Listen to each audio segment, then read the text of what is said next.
मित्रांनो नमस्कार। या आधीच्या आकृत्यांसंबंधीच्या व्हिडिओला तुम्ही भरघोस प्रतिसाद दिला त्याबद्दल तुमचे खरंच खूप खूप आभार आणि धन्यवाद। आजच्या ही व्हिडिओमध्ये आपण असाच एक महत्त्वाचा भाग तर्क व अनुमान यातील एक पार्ट पाहणार आहोत। प्रश्न पहा, सूचना। या प्रत्येक प्रश्नांमध्ये दोन विधानानंतर दोन निष्कर्ष येतात, त्यांना 1 आणि 2 असे अंकित केले आहे। जरी सामान्यपणे माहित असलेल्या तथ्यांबरोबर जुळत नसले तरी खालील विधाने बरोबर आहेत असे समजून तुमचे योग्य उत्तर लिहा। आता या ठिकाणी निवेदन दिलेले आहे, याला विधानही म्हटलेलं असू शकतं। सर्व खेळाडू धूम्रपान करतात, काही धूम्रपान करणारे वाईनच्या व्यसनाधीन आहेत। त्यानंतर निष्कर्ष दिलेला आहे किंवा याला अनुमानही म्हटलेलं असू शकतं। सर्व धूम्रपान करणारे खेळाडू आहेत, काही वाईन व्यसनाधीन खेळाडू आहेत। अशा स्वरूपाचे प्रश्न हमखास विचारले जातात आणि TAIT या परीक्षेमध्ये तर 4-5 प्रश्न या एकाच प्रकारावर विचारलेले दिसून येतात। दुसरा प्रश्न पहा, 2 विधाने आणि त्यानंतर 4 निष्कर्ष 1 2 3 4 दिलेले आहेत। ही विधाने सामान्यतः ज्ञात वस्तुस्थितीपेक्षा भिन्न असली तरी सत्य आहेत असे समजा। दिलेल्यापैकी कोणता निष्कर्ष दिलेल्या विधानांवरून नक्की काढता येऊ शकतो हे तुम्ही ठरवायचे आहे। तुमचे उत्तर सूचित करा। त्यानंतर हे विधाने दिलेले आहेत, एकही गाय खुर्ची नाही आणि सर्व खुर्च्या टेबल्स आहेत। त्यानंतर मग निष्कर्ष दिलेला आहे खाली, याला अनुमान सुद्धा म्हटलं जाऊ शकतं। काही टेबल्स खुर्च्या आहेत, काही टेबल्स गायी आहेत, काही खुर्च्या गायी आहेत, एकही टेबल गाय नाही।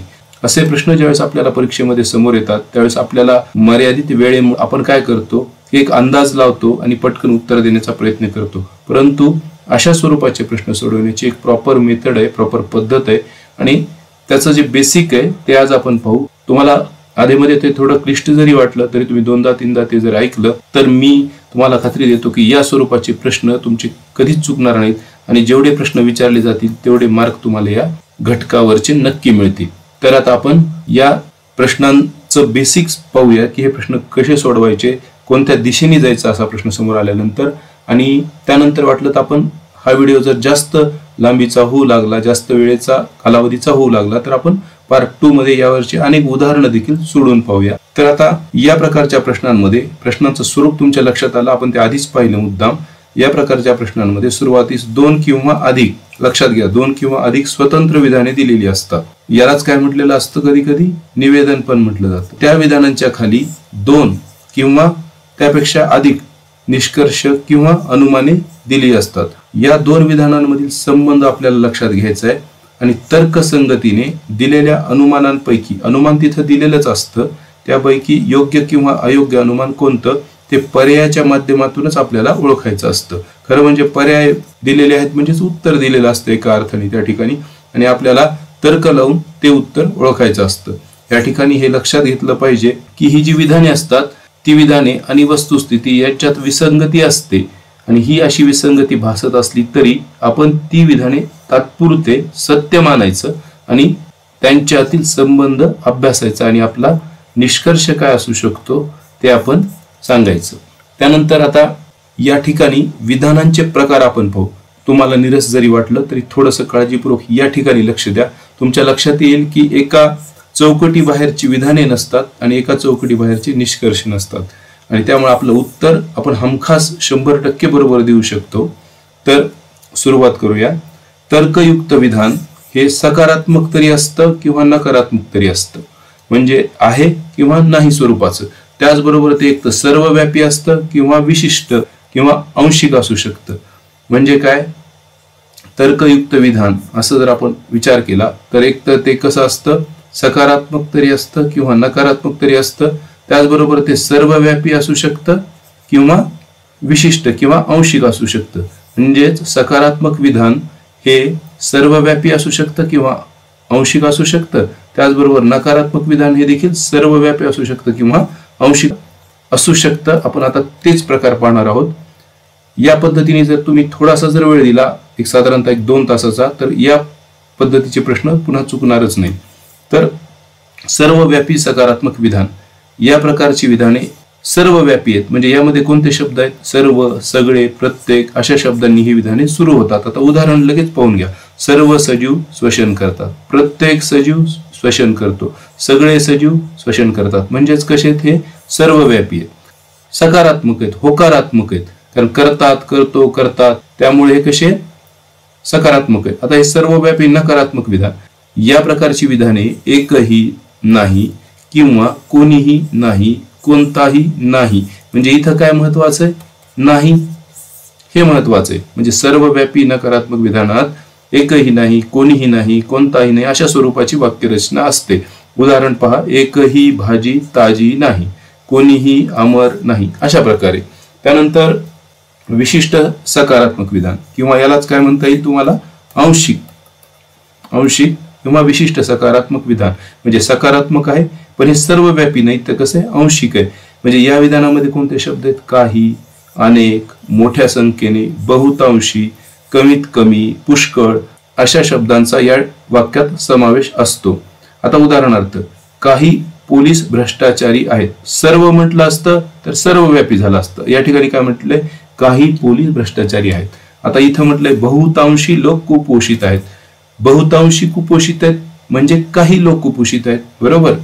त्यानंतर विशिष्ट नकारात्मक विधान, या विधानात काय असतं, काही नाहीत, नकारात्मक आहे. हे कसं आहे, सकारात्मक आहे, आणि हे कसं आहे, नकारात्मक आहे. काही नाहीत, बहुतांशी नाहीत अशा स्वरूपाची शब्द योजना केलेली असते. म्हणजेच उदाहरण पहा, काही विद्यार्थी हुशार नाहीत, सर्व विद्यार्थी हुशार नाहीत म्हणलं असतं तर सर्वव्यापी नकारात्मक विधान झालं असतं.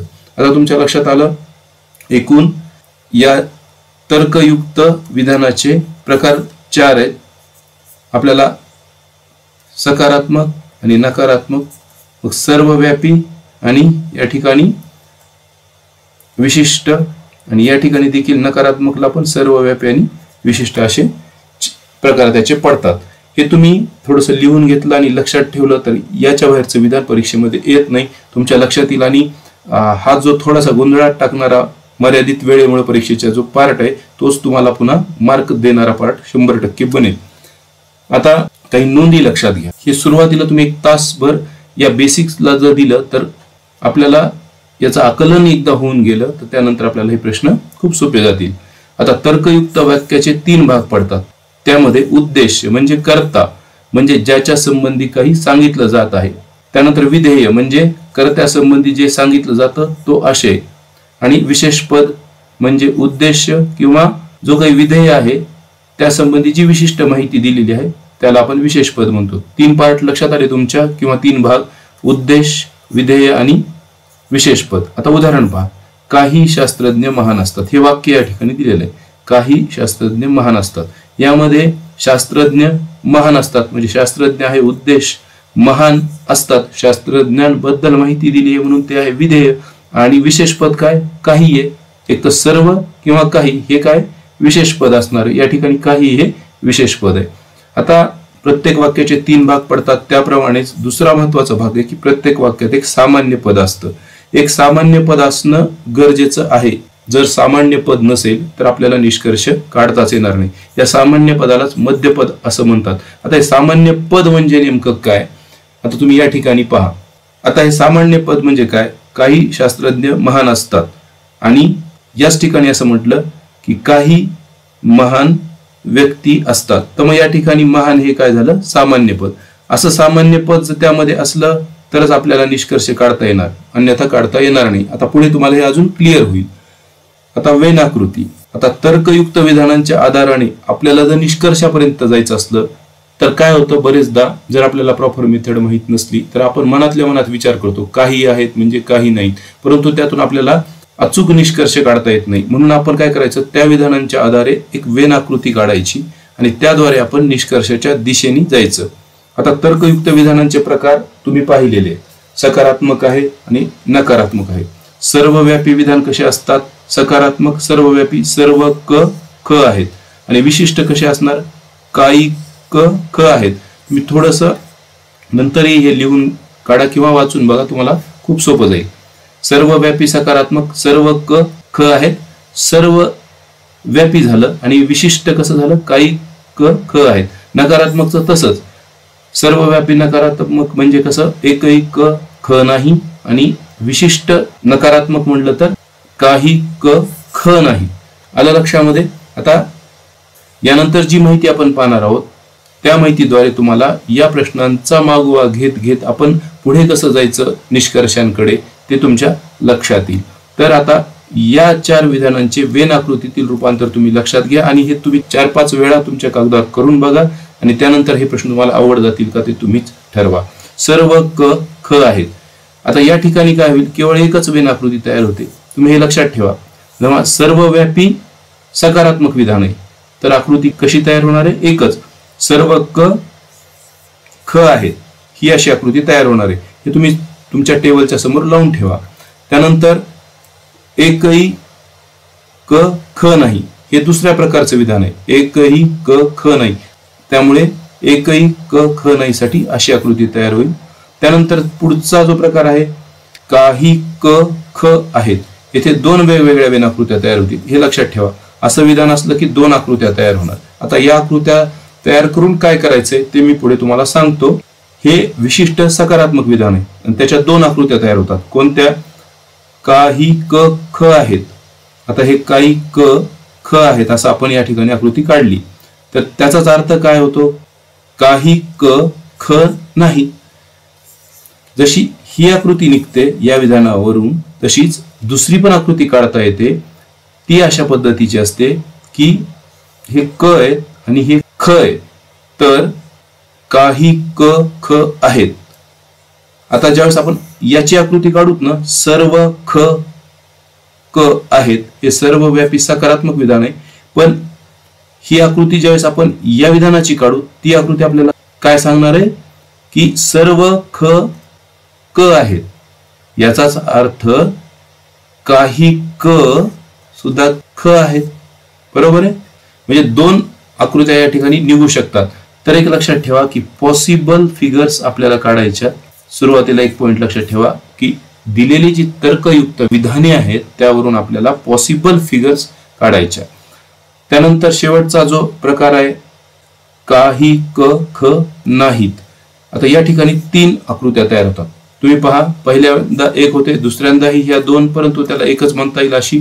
त्यानंतर तिसऱ्या प्रकाराला 2 तयार होतात आणि चौथ्या प्रकाराला एकूण 3 आकृत्या वेन आकृत्या तयार होतात. तिसरं काय आहे, काही क ख नाहीत. आता या ठिकाणी पहा, काही क ख नाहीत म्हणजे हे ख क नाहीत म्हणून ही एक आकृती तयार होते. यावरून दुसरं विधान काय होऊ शकतं, काही क ख हे आहेत. आता तुम्ही थोडस या ठिकाणी गोंधळल्यासारखं जरी वाटलं तरी जास्तीत जास्त 1.5 ते 2 तासामध्ये तुम्हाला या फिगर कशा काढायचं जर आकलन झालं तर यावरचा प्रश्न आपल्याला कधी चुकणारच नाही. त्यानंतर मग अजून एक फिगर कशी निघते याच वाक्याची, तर बघा, सर्व ख क आहेत असं आपण ज्यावेळेस म्हणतो त्याच वेळेस त्याचा अर्थ काय होतो की काही क हे जे आहेत ते ख नाहीत. म्हणजे आता ही आकृती ज्यावेळेस काढली त्यावेळेस काय अर्थ होतो बघा, काही क म्हणजे हे जे आहेत सर्व ख क आहेतची आकृती आपण काढली तर सर्व ख तर क आहेत परंतु हे जे बाहेरचे आहेत क ते मात्र ख नाहीत असा त्याचा अर्थ होतो. म्हणजे काही क हे ख नाहीत. त्यानंतर एकही क ख नाही म्हणजेच काय होतं या ठिकाणी की काही क ख नाही अशी देखील आकृती या ठिकाणी आपण एक काढू शकतो. तुम्ही ह्या गोष्टी लक्षात जर ठेवल्या तर तुमच्या लक्षात येईल की आपल्याला सहज निष्कर्षाच्या दिशेने जाता येईल. आता या ठिकाणी काय करायचंय की आपण ह्या पॉसिबल नंबर ऑफ फिगर्स काढायच्या, आकृत्या काढायच्या, वेन आकृत्या काढायच्या आणि त्यानंतर या सर्व आकृत्या म्हणजे दिलेले जे निष्कर्ष आहेत त्यापैकी कोणत्या निष्कर्षांची पुष्टी करतात. म्हणजे दिलेल्या विधानांवरून समजा ह्या 3 किंवा 4 आकृत्या निघाल्या आणि त्या 4 आकृत्या किंवा त्या 3 आकृत्या कोणत्या निष्कर्षांची पुष्टी करतात ते बघायचं. आणि मग जर दिलेले 4 निष्कर्ष त्यापैकी 2 निष्कर्ष या 4 आकृत्यांवरून निघत असतील तर मग ते निष्कर्ष अचूक असतात. म्हणजे याचा अर्थ काय होतो माहिती का की जेवढ्या पॉसिबल नंबर्स ऑफ फिगर्स आहेत तेवढ्या त्या काढायच्या आणि सगळ्या आकृतींनी या निष्कर्षाची पुष्टी करायला पाहिजे. म्हणजे तो निष्कर्ष सगळ्या आकृतींवरून निघायला पाहिजे तरच मग तो आपला अचूक निष्कर्ष आहे. आता या ठिकाणी ते थोडं बोलताना अवघड वाटलं तरी उदाहरणं जशी जशी आपण करत जाऊ त्यास ते फार सोपं वाटेल. आता या ठिकाणी थेट उदाहरण आहेत त्यामुळे तुमच्या एकदम लक्षात येऊन जाईल. उदाहरण 1 पहा, दिलेल्या विधानांमध्ये एक सामान्य पद असणं अनिवार्य आहे तरच काय होईल आपल्याला एखादा निष्कर्ष काढता येईल त्या ठिकाणी, नाही तर मग निष्कर्ष निघणार नाही. उदाहरण पण या ठिकाणी दिलेले, सर्व गाड्या रेल्वे आहेत. आता गाड्या आणि रेल्वे आणि सर्व विमाने बस आहेत. म्हणजे या ठिकाणी उद्देश जो आपण म्हटलेले मागं आहे का इथं सामान्य पद नाहीये आणि सामान्य पद नसल्यामुळे कोणताही वैध निष्कर्ष काढणे शक्य होत नाही. आता सर्व कार रेल्वे आहेत. आता हे उदाहरण सर्व कार रेल्वे आहेत, सर्व रेल्वे बस आहेत. आता या ठिकाणी रेल्वे हे काय आहे सामान्य पद आहे, त्यामुळे मग निष्कर्ष काढता येईल. आणि निष्कर्ष इथं यांनी काय दिलेले आहेत सर्व बस कार आहेत आणि सर्व कार बस आहेत. आता येऊन आकृती कशी होते सर्व कार रेल्वे आहेत आणि सर्व रेल्वे बस आहेत. त्यामुळे काय होतं या पद्धतीची एक फिगर तयार होते. कारण तुम्ही जर पाहिलं तर सर्वव्यापी सकारात्मक विधान आहेत हे, तर त्यामुळे अशी फिगर तयार होते. आता ही फिगर जी तयार होते ती कोणत्या निष्कर्षाची पुष्टी करते पहा. सर्व बस कार आहेत. आता हे सर्व बस हे सर्व बस आहेत. हे सर्व बस कार आहेत का? हे सर्व बस आणि ह्या कार म्हटलेले आहेत का? नाही, म्हणजे निष्कर्ष अ चुकीचा आहे. तर सर्व कार बस आहेत का? ह्या कार आहेत आणि ह्या बस आहेत, म्हणजे हा निष्कर्ष मात्र किंवा ही आकृती या निष्कर्षाची पुष्टी करते. म्हणून केवळ निष्कर्ष 2 योग्य ठरतो तर अ चुकीचा ठरतो. आता तुमच्या जसं आपण फिगर काढत जाऊ तसं लक्षात येत जाईल. आता या ठिकाणी दुसरं उदाहरण आहे खालील विधानांचे व त्यानंतर दिलेल्या निष्कर्षांचे अध्ययन करून पर्याय अचूक निवडा. ठीक आहे. विधान सर्व केळी गाजर आहेत, सर्व गाजर बोरे आहेत. आता निष्कर्ष सर्व केळी बोरे आहेत आणि काही बोरे केळी आहेत. आता पहिल्यांदा फिगर काढू देऊ. सर्व केळी हे काय आहेत गाजर आहेत आणि सर्व गाजर काय बोरे आहेत. आता निष्कर्ष काय म्हणतो सर्व केळी बोरे आहेत. आता हे सर्व केळी आणि बोरे आहेत, म्हणजे मग आपण यापूर्वी पाहिलं तसं सर्व केळी आणि हे बोरे, सर्व केळी बोरे आहेत हे बरोबर आहे. परंतु काही बोरे केळी आहेत. आता हे बोरे आहेत आणि त्यातील हे केळी आहेत, म्हणजे काही बोरे नक्कीच काय केळी आहेत. म्हणजे काय झालं ही जी आकृती आहे ही काय करते या दोन्हीही निष्कर्षांना सपोर्ट करते. त्यामुळे या ठिकाणी तुम्ही पहा निष्कर्ष अ व ब दोन्हीही योग्य आहेत असं आपण म्हणू शकतो. तुम्हाला प्रॅक्टिस करावी लागणार आहे. जास्तीत जास्त 2-3 तास प्रॅक्टिस करा, हे 100% मार्क मिळतील याचे. त्यानंतर उदाहरण 3. आता या ठिकाणी विधान पहा सर्व केळी गाजर आहेत आणि काही गाजर बोरे आहेत. हे सर्वव्यापी आहे, हे विशिष्ट आहे, पण दोन्ही सकारात्मक आहे. सर्व केळी गाजर आहेत. आता हे बघा सर्व केळी काय गाजर आहेत आणि काही गाजर बोरे आहेत. आता काही गाजर हे बोरे आहेत. हे एक बाहेरची मोठी आकृती म्हणजे गाजर आहे, त्यामुळे काही गाजर काय आहेत बोरे आहेत. ही एक फिगर तयार होते. परंतु आता या ठिकाणी विशिष्ट विधान असल्यामुळे दुसरी एक फिगर तयार होणार. तर सर्व केळी जे आहेत ते गाजर आहेत आणि काही गाजर बोरे आहेत, म्हणजे बोरे फिगर अशी तयार होऊ शकते किंवा अशाही पद्धतीची तयार होऊ शकते. आता मग ह्या 2 फिगर कोणत्या निष्कर्षाला सपोर्ट करतात ते पाहायचं. जर एकच फिगर सपोर्ट करत असेल तर तो निष्कर्ष चुकीचा आहे. दोन्हीही आकृत्यांवरून निष्कर्ष निघाला तर तो निष्कर्ष योग्य असं म्हणायचं. सर्व केळी बोरे आहेत. आता या ठिकाणी पहा सर्व केळी बोरे आहेत बरोबर आहे का? नाही, कारण सर्व केळी तुम्ही पहा आणि हे बोरे आहेत का? सर्व केळी बोरे नाही, त्यामुळे हा निष्कर्ष चुकीचा आहे. काही बोरे केळी आहेत म्हटले. आता ही बोरे आणि हे केळी आहे, तर बोरे केळी आहेत का इथं ह्या फिगरवरूनही नाहीये. आणि या ठिकाणी पहा बोरे केळी आहेत का? नाहीयेत, त्यामुळे हाही निष्कर्ष चुकीचा आहे. त्यामुळे मग उत्तर काय येईल या ठिकाणी पहा निष्कर्ष अ व ब दोन्हीही योग्य नाहीत. आकृतीवरून काय स्पष्ट होतं की दोन्ही निष्कर्ष योग्य नाही. आता पुढचं उदाहरण पाहू. दिलेल्या विधानातील सामान्य पद निष्कर्षात समाविष्ट असेल तर तो निष्कर्ष अयोग्य ठरतो. आता हे पाठ करून जमणार नाही, कारण आपल्याला फार अवघड वाटेल ते. त्यामुळे आपण उदाहरणावरून आकृती काढायची आणि आकृतीवरून आपण निष्कर्षाकडे जायचं. तर सर्व कोयते बोटी आहेत. सर्व कोयते काय बोटी आहेत आणि सर्व बोटी घागरी आहेत. तर सर्व बोटी काय घागरी आहेत. ही फिगर तर काढणं आपल्याला सोपं आहे. आता निष्कर्ष पहा सर्व बोटी कोयते आहेत. सर्व बोटी कोयते आहेत का? हे कोयते आणि बोटी आहेत का? नाही, म्हणून हा निष्कर्ष चुकीचा आहे. आणि सर्व घागरी बोटी आहेत म्हटले. आता सर्व घागरी बोटी त्याच्यामध्ये, तर सर्व घागरी बोटी असं होऊ शकतं का? नाही, त्यामुळं हे पण चुकीचं आहे. म्हणून निष्कर्ष अ व ब दोन्ही योग्य नाहीत. आता हा कन्सेप्ट आहे की विधानातील सामान्य पद बोटी हे असून ते निष्कर्षात समाविष्ट आहे, म्हणजे दोन्ही निष्कर्षात ते समाविष्ट आहे, त्यामुळे दोन्ही निष्कर्ष चुकीचे ठरतात. परंतु हे अवघड मध्ये जाऊ नका, आकृतीवरून ते सहज क्लिअर होतं. त्यानंतर काही लाडू करंज्या आहेत आणि दुसरं विधान आहे सर्व करंज्या गोड आहेत. निष्कर्ष दिलेले त्या ठिकाणी आपण याहून आधी आकृत्या काढूया. काही लाडू करंज्या आहेत, बरोबर. आणि दुसरं वाक्य काय म्हणते, सर्व करंज्या गोड आहेत, म्हणजे या ज्या करंज्या आहेत त्या काय गोड आहेत. एक फिगर अशी तयार होईल. त्यानंतर दुसरी फिगर कशी तयार होईल, काही लाडू करंज्या आहेत, बरोबर आहे. जे हे या पद्धतीने हे लाडू आहेत, या करंज्या आहेत, ही फिगर पहा मधली, आणि ही करंज्या आहेत. काही लाडू करंज्या आहेत. आपण ज्या मेन फिगर काढलेल्या आहेत त्या अशाच आहेत सगळ्या, आणि सर्व करंज्या गोड आहेत, म्हणून काय होईल, सर्व करंज्या कशा आहेत आता गोड आहेत. आता निष्कर्ष पहा, काही लाडू गोड आहेत. पहा बरं, काही लाडू गोड आहेत का, तर या ठिकाणी तर हे लाडू गोड आहेत, आणि या ठिकाणी देखील काही लाडू जे आहेत हा भाग हा काय गोड आहे, म्हणजे निष्कर्ष अयोग्य आहे. आता ब काय आहे, काही करंज्या गोड नाहीत.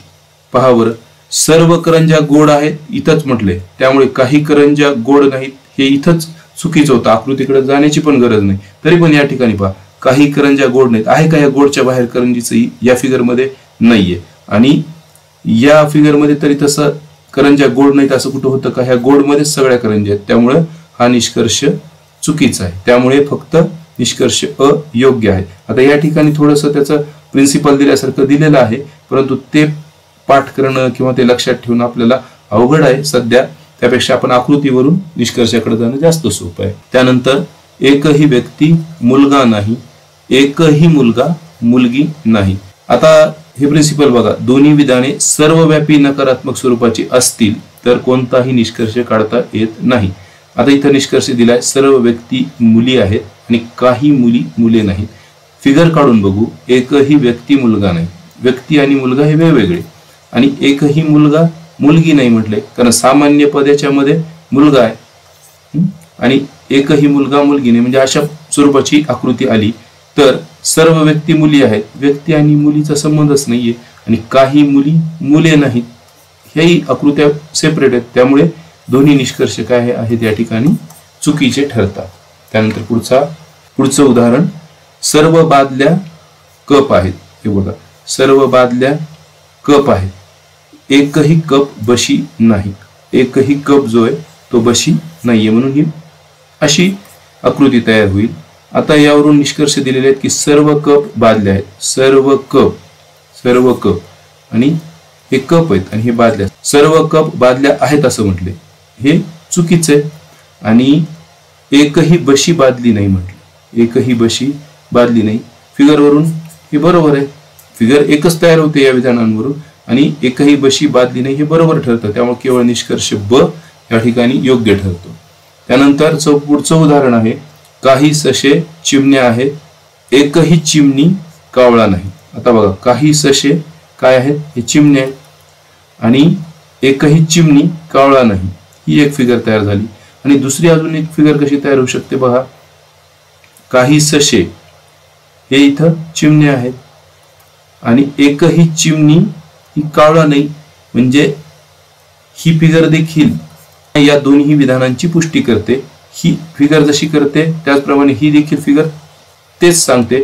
अजून एक फिगर काढता येते आपल्याला त्याची, ती म्हणजे एक ही एक झाली, ही दोन झाली, आणि ही तिसरी फिगर निघते यावरून. ती कशी, काही ससे चिमण्या आहेत, बरोबर आहे, काही ससे काय चिमण्या आहेत. एकदम सुरुवातीची फिगर तुम्ही पहा, आपण जे जिथं बेसिक शिकलो तिथली, काही ससे चिमण्या आहेत आणि एकही चिमणी, इथं पण एकही चिमणी काळा नाही, म्हणजे ह्या तिन्ही आकृत्या या दोन विधानांवरून निघू शकतात. आता निष्कर्ष कसा व्हायचा, तर जो निष्कर्ष या तिन्ही आकृत्यांमधून निघू शकतो तो निष्कर्ष योग्य. दोन आकृत्यातून निघाला आणि एकीतून नाही निघाला तर तो चुकीचा. आता पहा, काही ससे कावळे नाही. आता बघा, ससे कावळे आहेत का इथं, नाही, म्हणजे इथं पण बरोबर आहे. आता या ठिकाणी पाहिलं तर निष्कर्ष अ जो आहे तो या दोन फिगरवरून तर निघत आहे. त्याचबरोबर या ठिकाणी पहा, काही ससे कावळे नाहीत, हे जे बाहेरचे आहेत ते ससे कावळे नाहीयेत, म्हणजे इथेही तो निघतो, म्हणून निष्कर्ष अ तर 100% योग्य आहे. त्यानंतर ब पहा, काही कावळे ससे नाहीत. काही कावळे ससे नाहीत इथं निघतो, परंतु ही जी फिगर आहे या ठिकाणी मात्र सर्व कावळे ससे आहेत, त्यामुळे इथं निघत नाही आणि सर्व आकृत्यातून तो निघणं गरजेचं आहे, त्यामुळे हा निष्कर्ष चुकीचा ठरतो, म्हणून केवळ निष्कर्ष अ योग्य आहे. त्यानंतर पुढचं उदाहरण आहे, एकही शास्त्रज्ञ लेखक नाही आणि सर्व लेखक बुद्धिमान आहेत. बघा, एकही शास्त्रज्ञ लेखक नाही, हे लेखक आहे, आणि सर्व लेखक काय बुद्धिमान आहेत. ही एक आकृती तयार होते. तशीच दुसरी काय होऊ शकते की शास्त्रज्ञ लेखक नाहीये परंतु बुद्धिमान असू शकतो. आता ही फिगर बरोबर होते आणि ही फिगर निघू शकते त्यावरून, त्यामुळे काय होतं पहा, आता निष्कर्ष एकही शास्त्रज्ञ बुद्धिमान नाही. बघा, एकही शास्त्रज्ञ बुद्धिमान नाही, इथं ठीक आहे ते, परंतु इथं आहे का तसं, हे बुद्धिमान असू शकतात, त्यामुळे हा जो निष्कर्ष आहे तो चुकीचा आहे. आता हा जो दुसरा निष्कर्ष आहे, काही बुद्धिमान लेखक आहेत, हा निष्कर्ष मात्र दोन्ही आकृतीवरून योग्य ठरतो. कारण पहा, काही बुद्धिमान लेखक आहेत आणि याही ठिकाणी काही बुद्धिमान लेखक आहेत, त्यामुळे काय झालेलं आहे की निष्कर्ष ब दोन्ही आकृतींद्वारे पुष्टी केल्या गेल्यामुळे तो बरोबर ठरतो. त्यामुळे निष्कर्ष अ चुकीचा आहे, निष्कर्ष ब मात्र योग्य आहे. आता तुमच्या लक्षात आलं असेल की दिलेले निष्कर्ष दोन्ही आकृतीमधून निघाले पाहिजेत, तरच ते योग्य असतात. त्यानंतर पुढचा प्रश्न, एकही विद्यार्थी कामसू नाही आणि काही कामसू नर्तक आहेत. आता ही एक आकृती तयार होते, एकही विद्यार्थी कामसू नाही आणि काही कामसू नर्तक आहेत. आता पहा, एकही विद्यार्थी कामसू नाही यावरून अशी आकृती तयार होऊ शकते, किंवा एकही विद्यार्थी कामसू नाही परंतु काही कामसू मात्र नर्तक आहेत, आणि अजून एक फिगर तयार होऊ शकते, ती म्हणजे अशी, काही कामसू हे नर्तक आहेत आणि एकही विद्यार्थी कामसू नाहीये. या ठिकाणी एकही विद्यार्थी कामसू नाहीये. पॉसिबल नंबर ऑफ फिगर आपण ड्रॉ करणं गरजेचं आहे आणि त्यावरून मग कॉमन निष्कर्ष आपल्याला काढायचा आहे. आता निष्कर्ष पहा, एकही विद्यार्थी नर्तक नाही. आता या ठिकाणी एकही विद्यार्थी नर्तक नाही, या ठिकाणी पहा एकही विद्यार्थी नर्तक नाही, असं होतं का, नाही, इथं आहेत आणि या ठिकाणी होतं, परंतु तिन्ही आकृत्या पुष्टी करत नाहीत, त्यामुळे हा निष्कर्ष अयोग्य ठरतो. काही नर्तक विद्यार्थी नाहीत. आता बघा, या ठिकाणी बरोबर आहे ते, परंतु या ठिकाणी मात्र काही विद्यार्थी नर्तक आहेत, या ठिकाणी बरोबर आहे, परंतु तिन्ही आकृत्या पुष्टी करत नसल्यामुळे हे दोन्ही निष्कर्ष चुकीचे ठरतात. आपण पुढच्या व्हिडिओमध्ये उदाहरणं पाहू प्रत्यक्ष परीक्षेमध्ये आलेले, म्हणजे अजून सोपं जाईल. आता या ठिकाणी प्रिन्सिपल दिलेले आहे, दोन्ही विधानातील सामान्य पद अस्पष्ट असेल किंवा दुसऱ्या शब्दात सांगायचे तर जेव्हा जे काही आपण सामान्य पद असतं त्याचे वेगवेगळ्या विधानात वेगवेगळे अर्थ निघत असतील तर अशा वेळी कोणताही उचित निष्कर्ष आपल्याला काढता येत नाही. जसं प्रार्थना मनास शांती देते, शांती प्रियाची बहीण आहे. आता पहा, इथं काय म्हटले, प्रार्थना मनास शांती देते आणि शांती ही प्रियाची बहीण आहे. आता ही शांती ही सामान्य पद आहे किंवा मध्य पद आहे, परंतु दोन्ही वाक्यात त्याचे अर्थ मात्र भिन्न आहेत, त्यामुळे एका अर्थाने सामान्य पद या वाक्यात नाहीये. साहजिकच सामान्य पद नसलं की निष्कर्ष आपल्याला काढता येत नाही, असं आपण आधीच म्हटले. आता निष्कर्ष काय, प्रार्थना प्रियाची बहीण आहे आणि प्रार्थना व शांती बहिणी बहिणी आहेत. आता पहा, या ठिकाणी सांगितलेलं की या ठिकाणी शांती या सामान्य पदाचा अर्थ दोन्ही विधानात वेगळा आहे, त्यामुळे निष्कर्ष जर काढला तो चुकीचाच ठरणार ना, कारण कोणता अर्थ समोरचा व्यक्ती घेईल हे आपण सांगू शकत नाही.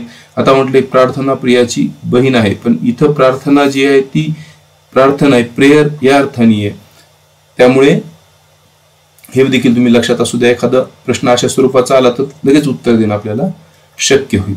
मित्रांनो, या प्रश्नाचे उत्तर तुम्ही कमेंट बॉक्समध्ये नक्की द्या. अशा प्रकारे आपण बेसिक्स पाहिले की अशा प्रश्नांना सामोरं कसं जायचं, प्रश्न वाचल्या वाचल्या आपण कोणत्या दिशेने आपला उत्तराचा मार्ग आखायचा आणि निष्कर्षाकडे जायचं. त्यामुळे पॉसिबल नंबर्स ऑफ फिगर काढायच्या आणि सर्व फिगर्स एकदा काढल्या की मग जो निष्कर्ष कॉमन निघतो त्या तिन्ही फिगर मधून तो आपला अचूक निष्कर्ष असतो. मग 3 फिगर्स आहेत आणि 2 आकृत्या त्याची पुष्टी करत असली तरी तो निष्कर्ष चुकीचा असतो. थोड्याशा प्रॅक्टिसने ते शक्य आहे. 1-2 तास सलग जर पाहिलं तर परीक्षेत येणारे प्रश्न असे खूप काही अवघड नाही आहेत. त्यामुळे तुम्ही आकृत्या काढायचं एकदा शिकलात की तुम्हाला त्याचं उत्तर देणं फारसं अवघड नाही. पुढच्या व्हिडिओमध्ये वाटलं तर याचा भाग 2 करूत, कारण आता खूप वेळ झालेला आहे. 35 मिनिटाचा जवळपास हा व्हिडिओ होतोय. तर पुढच्या भागामध्ये आपण उदाहरणं घेऊ 10-15, म्हणजे तुमच्या लगेच लक्षात येईल की आपण ते एक प्रॅक्टिकल होईल की तुम्हाला डायरेक्ट सोडवता येतील. मग जरी आता हे बेसिक्स किंवा हे थोडं कन्सेप्टचा भाग असला की थोडंसं आपल्याला तो अवघड वाटतो. त्यामुळे आपण प्रत्यक्ष प्रॅक्टिकल करून बघू पुढच्या व्हिडिओमध्ये. 15-20 थेट उदाहरणं सोडू. त्यावरून मग तुम्हाला पटकन आकृती कशी काढायची आणि चटकन निष्कर्ष कसा काढायचा ते लक्षात येईल आणि आपल्याला 100% मार्क यायचे घेता येतील. तुम्हाला व्हिडिओ आवडला असला तर लाईक करा, मित्रांना शेअर करा, चॅनलला पण सबस्क्राईब करा आणि तुम्हाला जे काही सांगा वाटतं ते पण तुम्ही कमेंट बॉक्समध्ये सांगा. मी ते नक्की वाचतो. धन्यवाद.